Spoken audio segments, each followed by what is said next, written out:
오지연 전도사입니다. 오늘은 영혼육의 기원에 관해 성경을 배워요 오 전도사와 함께 알아봅니다. 창세기 2장 4절부터 7절 말씀입니다. 이것이 천지가 창조될 때에 하늘과 땅의 내력이니 여호와 하나님이 땅과 하늘을 만드시던 날에 여호와 하나님이 땅에 비를 내리지 아니하셨고 땅을 갈 사람도 없었으므로 들에는 초목이 아직 없었고 밭에는 채소가 나지 아니하였으며 안개만 땅에서 올라와 온 지면을 적셨더라. 여호와 하나님이 땅의 흙으로 사람을 지으시고 생기를 그 코에 불어넣으시니 사람이 생명이 되니라. 구약 성서에서 창조에 관한 이야기가 두 번 나옵니다.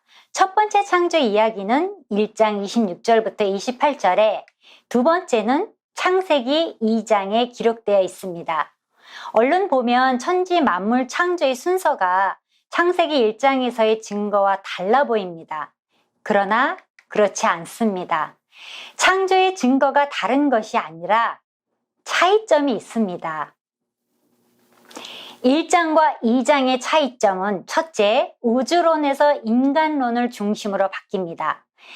4절, 이것이 천지가 창조될 때에 하늘과 땅의 내력이니 여호와 하나님이 땅과 하늘을 만드시던 날에 천지인 하늘과 땅에서 지천인 땅과 하늘의 창조로 바뀝니다.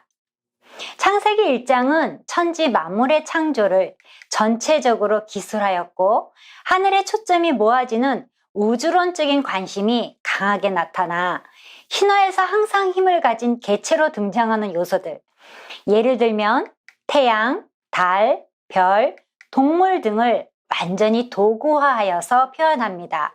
반면 창세기 2장은 사람 창조에 대하여 좀 더 자세하게 기술하였습니다.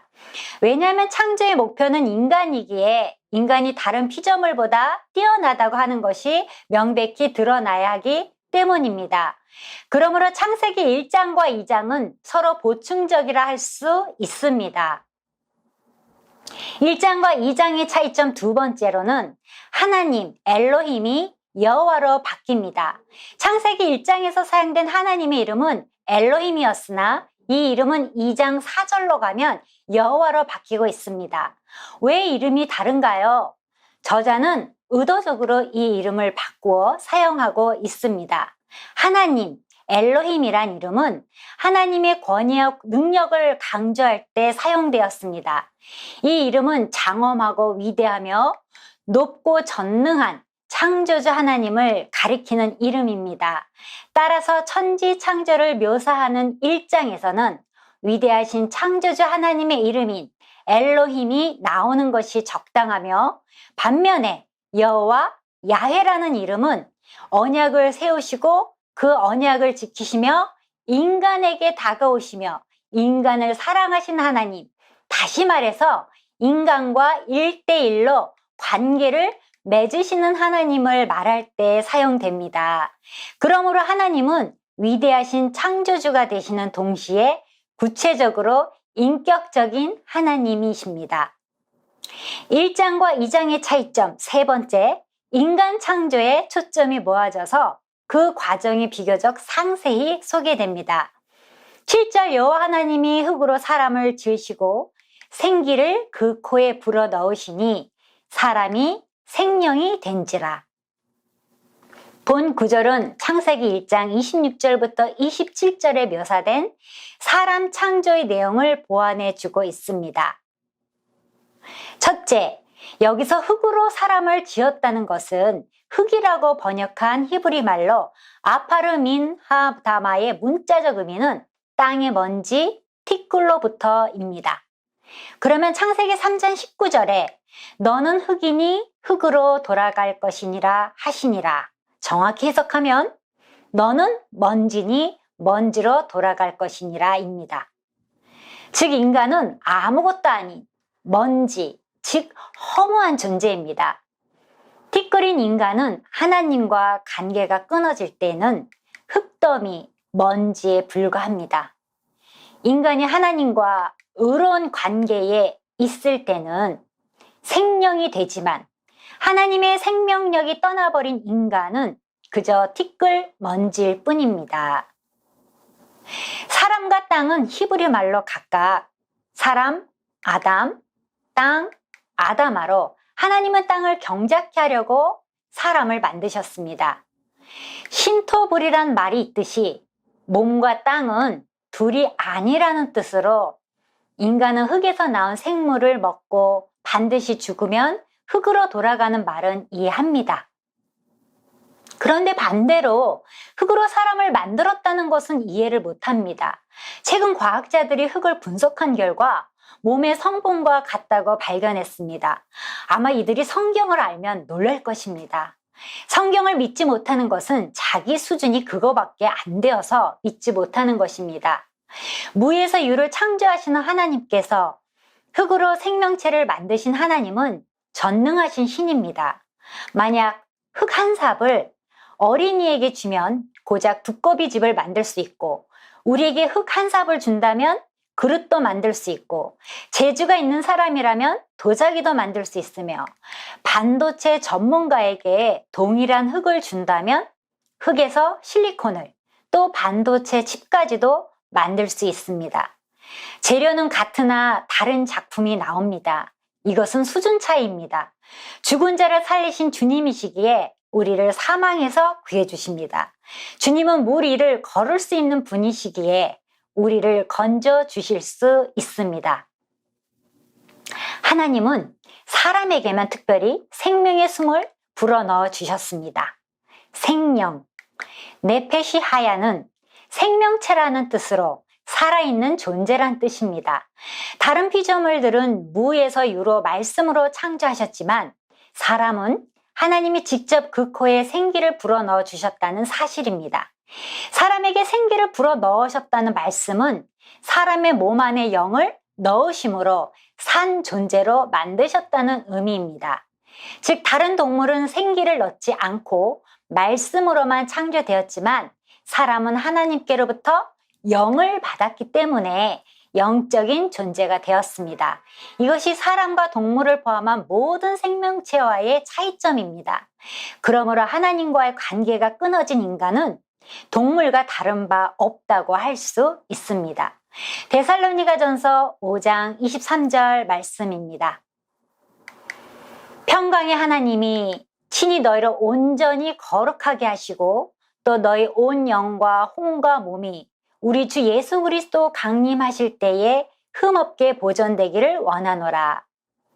성경은 인간을 세 가지 구분으로, 즉 영과 혼과 몸을 가진 존재로 만드셨습니다.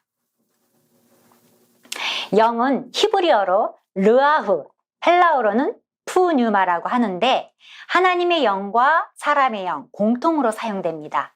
그러니까 영이라는 존재는 창조된 것이 아니라 하나님의 것을 사람에게 부어주시는 것으로 불멸의 존재입니다. 따라서 물질로 이루어진 몸은 언젠가 죽어 없어지더라도 비물질적인 존재인 영은 몸과 함께 소멸되지 않고 몸에서 분리되어 위로 간다고 성경은 말합니다. 전도서 3장 20절부터 21절 말씀입니다. 다 흙으로 말미암았으므로 다 흙으로 돌아가나니 다 한 곳으로 가거니와 인생들의 혼은 위로 올라가고 짐승의 혼은 아래 곧 땅으로 내려가는 줄을 누가 알랴. 그런즉 사람의 몸에 영이 합쳐져서 산자가 되었은즉 몸에서 영이 분리된다면 죽은 상태가 됩니다. 사람은 누구나 영을 지니고 있습니다. 이제 인간은 하나님을 알고 경배할 줄 아는 영광스러운 능력을 받은 것입니다. 그래서 인간이 천하보다 귀한 것은 그의 영을 통하여 하나님을 알 수 있고 예배할 수 있기 때문입니다. 에스겔 골짜기에는 많은 뼈들이 있지만 그 뼈들은 아무런 가치가 없으며 하나님의 말씀과 하나님의 생기가 그 속에 들어갈 때에 이 뼈들이 일어나 이스라엘의 군대가 되는 모습을 보여주고 있습니다. 하나님의 생기가 없는 사람은 마른 뼈들과 다름이 없습니다. 하나님의 말씀이 선포되고 하나님의 생기가 들어갈 때에 일어나 큰 군대가 되는 역사가 일어나게 됩니다. 이 생기는 하나님의 영이요 성령입니다. 혼은 우리의 인격이 머무는 곳으로 우리를 인간적으로 만드는 요소들은 혼에 속한 것입니다. 인간의 의지와 지능과 감정이 혼에 있습니다. 성서의 원어를 살펴보면 사람 대신에 혼을 쓴 곳이 무수히 많습니다. 이는 인격이 거하는 곳과 인격의 본질이 혼이기 때문입니다. 영이 전 인간을 지배하려면 반드시 혼의 찬성과 동의가 있어야 합니다. 이것은 인간의 자유지라는 말의 의미가 여기에 있습니다. 인간은 스스로 결정할 수 있는 완전한 주권을 가지고 있습니다. 하나님의 뜻을 따르거나 하나님을 대적하고 사탄의 뜻을 대신 따를 수도 있다는 말입니다. 영적인 것과 혼적인 것의 차이는 너무나 분명합니다. 영적인 사람은 하나님이 주신 것으로 완전히 만족하여 하나님을 전적으로 의지합니다. 반면 혼적인 사람은 하나님을 비해 하나님이 허락하지 않는 것을 탐냅니다. 우리말엔 구분이 없이 몸, 육체가 몸, 구분이 없습니다. 그런데 히브리어로 몸은 육체와 구분이 됩니다. 몸은 히브리어로 게셈이고 헬라어로는 소마입니다. 육체는 히브리어로 바사르, 헬라어로는 사르크스입니다. 쉽게 설명드리자면 육체는 동물과 같이 본능적인 고깃덩어리라고 생각하시면 됩니다. 몸이란 육체에 마음을 더한 것이 몸입니다. 따라서 하나님께서는 흙으로 지은 육체에 영을 담아둘 마음을 더해 주신 것입니다. 인간은 몸을 통하여 물질 세계와 연결되어 있습니다. 하나님께서는 육을 정욕과 밀접한 관계로 맺고 있기 때문에 성경은 육체의 정욕을 지적하고 있습니다. 로마서 8장 7절 말씀입니다. 육신의 생각은 하나님과 원수가 되나니 이는 하나님의 법에 굴복하지 아니할 뿐 아니라 할 수도 없음이라. 하나님께서는 우리의 육이 변하거나 향상되거나 개조된다는 것이 불가능하다는 것을 잘 알고 계십니다. 따라서 세상을 구원함에 있어서 사람이 육체를 변화시키려 하지 않는 것입니다. 오히려 하나님께서는 사람에게 새 생명을 주셔서 육을 죽이는 일을 돕도록 하십니다. 이것이 구원입니다. 하나님의 외아들이 말씀이 육신이 되어 우리 가운데 거하심에 요한복음 1장 14절로 표현되어 있습니다. 이는 주님이 죄 있는 육신의 모양을 가지셨기 때문에 심판을 받으신 것입니다. 사람은 영이 있으면서도 귀중함을 모르고 육을 위하여 살고 있으며 선하게 살기를 바라면서도 도리어 악을 행하고 의를 부르짖으면서도 불의를 자행하며 만물의 영장이라 하면서도 만물에게 지배받으며 거룩하게 살기를 바라면서도 죄를 범하는 나약한 존재입니다.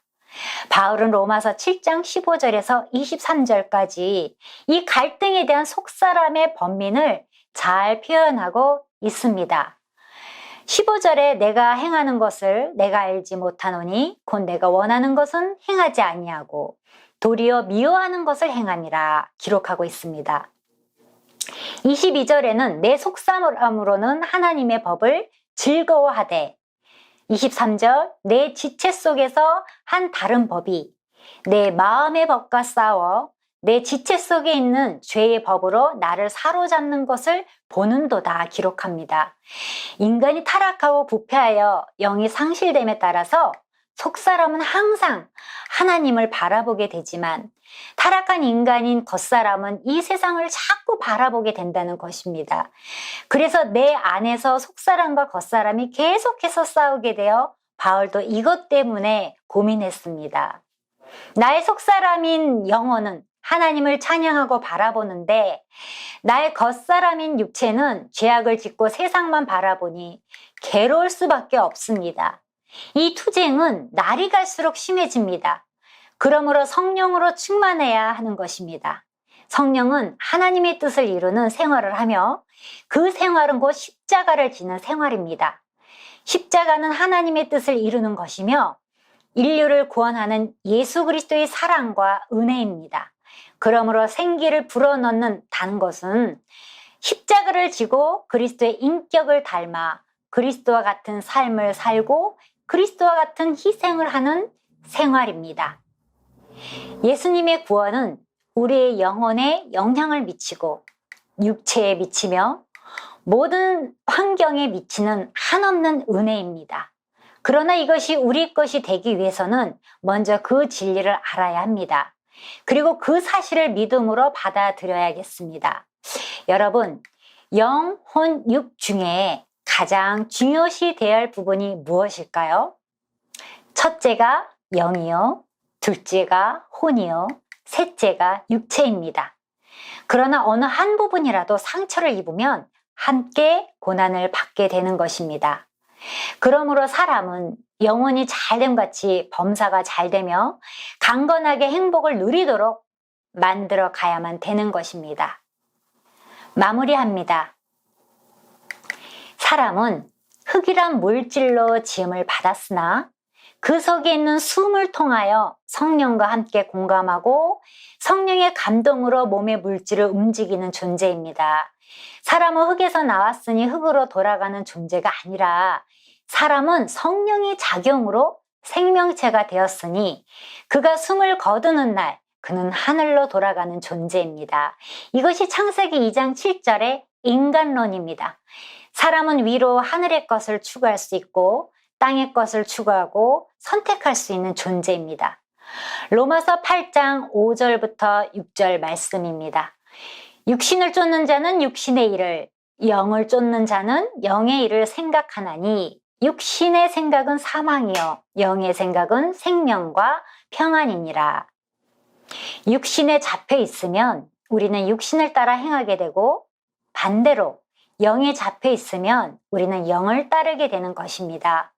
영의 일로 우리 마음을 채울 때 신령한 사람이 되고 육의 일로 우리의 마음을 채울 때 육신적인 사람이 되는 것입니다.